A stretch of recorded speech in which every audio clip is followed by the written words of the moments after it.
পবিত্র ঈদুল ফিতর উপলক্ষে টানা ৭ দিনের ছুটিতে যাচ্ছেন সরকারি চাকরিজীবীরা।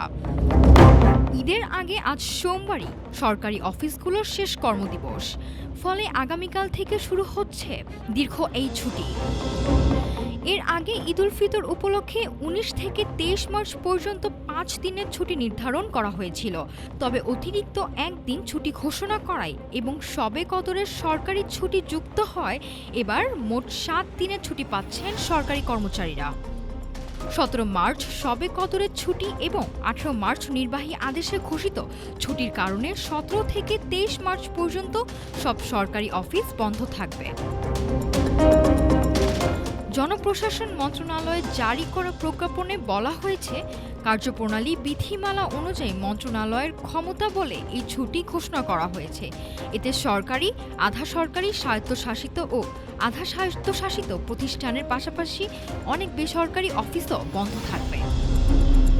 তবে জরুরি সেবা খাত এই ছুটির আওতায় বাইরে থাকবে। বিদ্যুৎ, পানি, গ্যাস সহ জ্বালানি সরবরাহ, ফায়ার সার্ভিস, বন্দর কার্যক্রম, পরিচ্ছন্নতা কার্যক্রম, টেলিফোন ও ইন্টারনেট সেবা চালু থাকবে স্বাভাবিক নিয়মেই। এছাড়া হাসপাতাল, জরুরি চিকিৎসা সেবা, চিকিৎসক ও সংশ্লিষ্ট কর্মীরা দায়িত্ব পালন করবেন আগের মতোই।